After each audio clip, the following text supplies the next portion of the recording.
আছে? রেনেসার জন্য তালি দিতে কি আমাদের খুব খারাপ লাগবে? তো আমি চাইবো যে প্রত্যেক বছর অসংখ্য মেধাবী সংবর্ধিত হোক রেনেসার মাধ্যমে। আপনারা চান তো? ওকে, সো যদি আমরা চাই, আমি বলি যে আমি যখন স্কুলে ছিলাম আমি কয়েকটা সিঙ্গারা খাওয়ার ঘটনা এখনো ভুলতে পারি না। সিঙ্গারা 1 টাকা 2 টাকা দাম ছিল। আমার খুব শ্রদ্ধেয় বেলাল ভাই আছেন, এই রেনেসার একজন অন্যতম একজন সংগঠক। উনি আমাকে স্কুলের মাঝখানে বলতো যে হাসান ভাই 11টার দিকে যে ব্রেক দিয়ে আপনি সিঙ্গারা খাইতে চলে আসবেন। আমি আর আমার বন্ধু আরিফ আমরা যাইতাম, সিঙ্গারা খাওয়ার পর উনি আমাদেরকে কোরআন হাদিসের কিছু মেসেজ দিত। তো আমরা ওই সিঙ্গারাটা খেয়ে বলতাম যে ভাইয়া একটু বাইরে যাচ্ছে বলে দৌড় দিয়ে চলে আসতাম, জাস্ট সিঙ্গারাটা খাওয়ার জন্য যাইতাম। তো ওই সিঙ্গারা এত মজা, আমার পুরো জীবন চেঞ্জ করে দিয়েছে। তো এরকম রেনেসার অফিসে সিঙ্গারা খাইতে যাইতে চাই কে কে? স্কুলে যারা আছে তারা যায়? চাই না, না? মেয়েদের মনে সুযোগ নাই, ছেলেদের জন্য সুযোগ আছে, রাইট? সো প্রত্যেকে রেনেসার অফিসে দুপুরবেলা সিঙ্গারা খাইতে যাবা, ঠিক আছে? এই সিঙ্গারা তোমার জীবন চেঞ্জ করে দিবে। আমাদেরকে অনেকে অনেক কিছু খাওয়াইতে চায়, কিন্তু সিঙ্গারার দাওয়াত কেউ দেয় না, 1 কাপ লাল চার দাওয়াত কেউ দেয় না। আমাদেরকে দেয় যে চলো একটু চোখটা টিপ দিয়ে আসি, চলো একটু কিছু একটা টান দিয়ে আসি। তো এই জন্যই আমরা খুব মাঝে মাঝে আমাদের কাছে মেসেজ আসে, আমরা আসলে খুবই কষ্ট পাই যখন দেখি যে এসএসসি পরীক্ষার রেজাল্ট হয়, বাট আমার স্বপ্নের সেই স্কুলের কোনো স্থান নাই।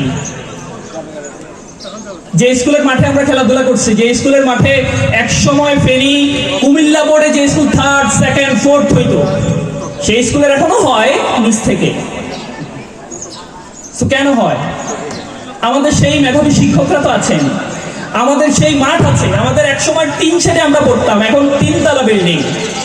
সো এরপর আমাদের এই জায়গা থেকে আমরা জিপিএ 5 পাই না। এখন আপনারা তো বলবেন ভাই এই আইএম জিপিএ 5 পাই লাভ কি? আমি দেখাই দেবো এমনি অনেক কিছু হইয়া, আপনি রেজাল্টটা ভালো করে দেখাই দেন। সো আমরা যারা এখানে বসে আছি পিছনে, আমার সমস্ত কথা তোমাদের জন্য। আমি যে এসএসসি পরীক্ষা দেবো, আমরা A+ পেতে চাই কারা কারা?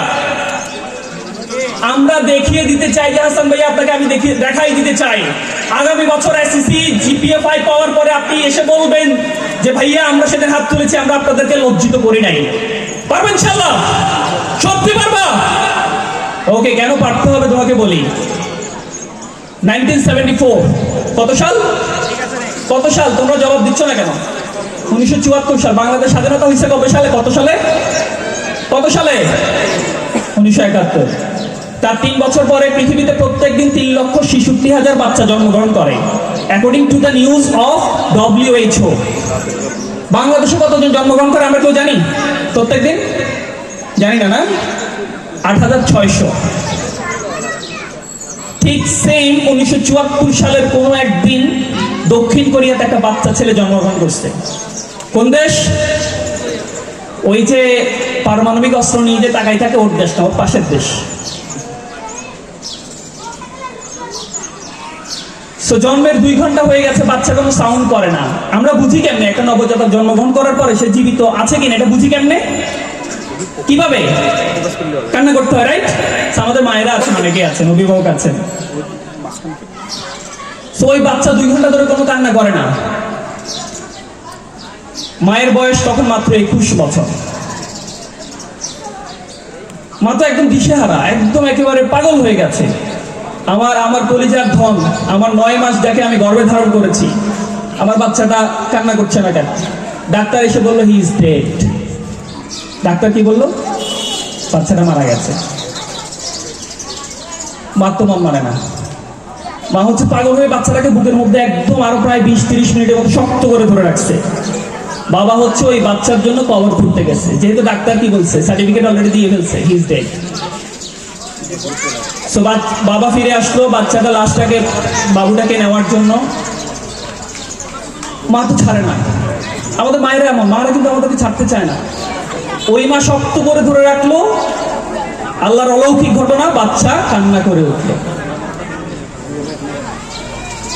পরে ডাক্তার বললো যে আমরা তার একটা ভুল অপারেশন করলাম।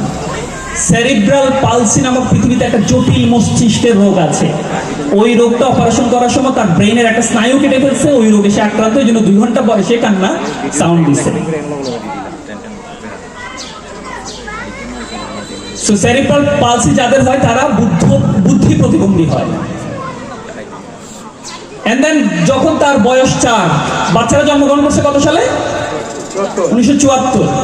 তাহলে বয়স 4 হলে কত বছর, কত সাল চলে এখন? 1978 সালে বাচ্চাটাকে স্কুলে ভর্তি করার জন্য মা নিয়ে গেছে। স্কুলে গিয়ে দেখছে যে আমাদের পরিবারে বা আমাদের বন্ধু বান্ধব, আমাদের সদস্যদের মধ্যে কেউ যদি ফিজিক্যালি একটু ডিসেবল হয়, একটু যদি ধরেন প্রতিবন্ধী টাইপের হয়, আমাদের কষ্টের শেষ আছে?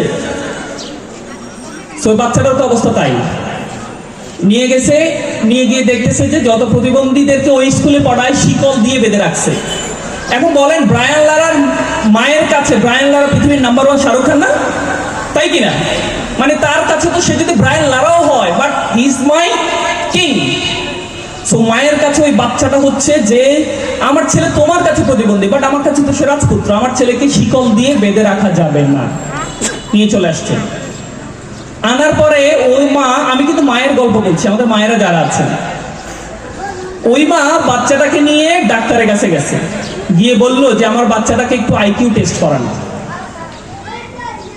আইকিউ টেস্ট করাইলো, করানোর পরে দেখলো যে স্বাভাবিক সুস্থ সবল বাচ্চা যারা, তাদের যে আইকিউর রেঞ্জ ওই বাচ্চাটা তার চেয়ে বেশি। সো মা তখন একটু সাহস পাইলো, ডাক্তারকে রিকোয়েস্ট করে বললো যে আপনি একটা প্রেসক্রিপশন দিয়ে দেন, একটা সার্টিফিকেট দিয়ে দেন যে আমার বাচ্চাটা আইকিউ নর্মাল বাচ্চাদের চেয়ে বেশি। এন্ড দেন ওই সার্টিফিকেট নিয়ে নর্মাল একটা স্কুলে ওই বাচ্চাটাকে মা ভর্তি করাইছে। আগে কিন্তু ভর্তি কেউ নিতে চাচ্ছে না, যে একটা প্রতিবন্ধী ছেলেকে আমি কেন ভর্তি করাবো। এন্ড দেন মায়ের তো কষ্টের শেষ নাই, মা প্রত্যেকদিন তাকে কাঁধে করে নিয়ে যায়, স্কুলে পড়তে থাকে। এভাবে পুরো উচ্চ মাধ্যমিক শেষ করলো, উচ্চ মাধ্যমিক পরীক্ষায় সে তার স্কুলে সর্বোচ্চ রেজাল্ট করলো। তারপরে মায়ের স্বপ্ন আরো অনেক এখন আকাশ তুঙ্গে হয়ে গেছে। আমার একটা প্রতিবন্ধী ছেলে, সে যদি স্কুলে মাধ্যমিকে যদি সর্বোচ্চ রেজাল্ট করতে পারে, আমি তো চাই সে বিশ্বের 1 নম্বর বিশ্ববিদ্যালয়ে পড়ুক। চাই না? আমরা চাই না আমাদের মেয়েটা, আমাদের বাচ্চাটা ঢাকা বিশ্ববিদ্যালয়ে পড়ুক? আমরা চাই না? চাই কিনা? তো তারপরে 1992 সাল দক্ষিণ কোরিয়ার 1 নম্বর বিশ্ববিদ্যালয় সিউল ন্যাশনাল ইউনিভার্সিটি, সেই ইউনিভার্সিটিতে ভর্তি পরীক্ষা দিল বাচ্চাটা। ভর্তি পরীক্ষা দেওয়ার পরে পাস করলো না ফেল করলো? ফেল করলো, ফেল। সো মার মন খুবই খারাপ, কিন্তু মা অনেক জেদি। আমাদের বাচ্চারা ফেল করলে আমরা কি বলি? এই তোরে দিয়ে কিচ্ছু হবে না। বাচ্চা তখন গিয়ে কচু গাছ খুঁজে, তাই না? অথবা ইন্ডিল আছে কিনা এটা খুঁজে। আমরা খুঁজি কিনা? ফাইন, তাইলে তোমরা ঠিক আছো। সো মা হচ্ছে আবার বললো যে তোকে দিয়ে সম্ভব।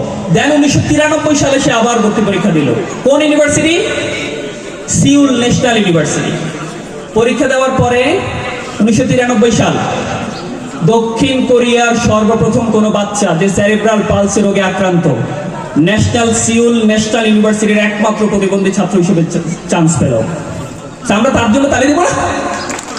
আমাদের নাম যদি কোনো মঞ্চে পৃথিবীর কেউ যদি এভাবে বলতো, আমাদের কেমন লাগতো? অনেক খারাপ। ভাই আমার নাম কেন বলতেছেন? খুব খারাপ লাগতো। আমরা কি চাই আমাদের নাম এভাবে পৃথিবীর বিভিন্ন মঞ্চে বলুক? চাই। তাহলে প্রচুর পরিমাণে টিকটক চালাবো, রাইট? প্রচুর পরিমাণে আড্ডা দেবো, সিনেমা দেখবো, নাটক দেখবো, এগুলোই চলতে থাকবে, তাই না? এই যে ওরা হাসতেছে, টিকটক বানায় সবাই। So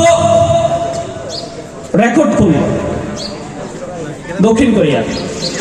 and then number 1 university, বুঝেন কিন্তু দক্ষিণ কোরিয়া তৎকালীন সময় নাম্বার, আমি কিন্তু 1993 সালের কথা বলছি। এন্ড দেন প্রেসিডেন্ট, মাননীয় প্রেসিডেন্ট কিম সাম, নামগুলো এরকম না, চুংচাং পোংপাং, চাইনিজ নামগুলো। সো কিম সাং উনি ফোন দিল, ফোন দিয়ে মাকে কংগ্রেচুলেশন জানাইলো। দেখেন আমরা কি চাই না যে আমার বাচ্চাটা, আমার ছেলেটা যদি একদিন অনেক বড় হয়, প্রধানমন্ত্রী না দিক, অ্যাটলিস্ট ডিসি এসে আমাকে একটু সংবর্ধনা দিক? আমরা চাই না? আমার তো মনে হয় যে আমি যদি আমাদের কোনো বাচ্চা যদি বিশ্ববিদ্যালয়ে চান্স পায়, তার বাবা মা এত খুশি হয়, এলাকার সমস্ত মাইকে গিয়ে মাইকিং করতে মন চাইবে যে জানো আমার ছেলে বিশ্ববিদ্যালয়ে চান্স পাইছে। কিন্তু ওই কষ্টটা আমরা ওই মায়ের মতো কষ্টটা কিন্তু করতে হবে, আদারওয়াইজ কিন্তু আপনার ওই মাইকিং করার স্বপ্ন পূরণ হবে না। এন্ড দেন দক্ষিণ কোরিয়াতে প্রত্যেক বছর একটা অনুষ্ঠান হয়, সেজং কালচারাল সেন্টার নামক একটা সেন্টার আছে। ওই সেন্টারে একটা পুরস্কার দেওয়া হয়, প্যারেন্টস অফ দ্য ইয়ার। প্রত্যেক বছরের শ্রেষ্ঠ পিতামাতাকে পুরস্কৃত করে ওই দেশের প্রধানমন্ত্রী এবং রাষ্ট্রপতি। 1994 সালে আপনাদের মানে এই বর্ণনা অনুযায়ী কাকে প্যারেন্টস অফ দ্য ইয়ার ঘোষণা করা উচিত? কাকে করা উচিত? আমরা যার কথা ভাবছি তাকেই করলো। প্রধানমন্ত্রী লি ইয়াং ঘোষণা দিল আজকের এই বিশাল মঞ্চে আপনারা যারা উপস্থিত আছেন, এই বছরের জন্য শ্রেষ্ঠ প্যারেন্টস হিসেবে নির্বাচিত হয়েছে আমাদের সেই বিশ্ববিদ্যালয়ের শ্রেষ্ঠ মেধাবী শিক্ষার্থী, যে ফিজিক্যালি ডিসেবল কিন্তু যার আইকিউ আমার আপনার চেয়ে বেশি, তার মা মায়োবাণীকে মঞ্চে আহ্বান করছি। তার মায়ের নাম মায়োবাণী, বাচ্চাটার নাম হানকি।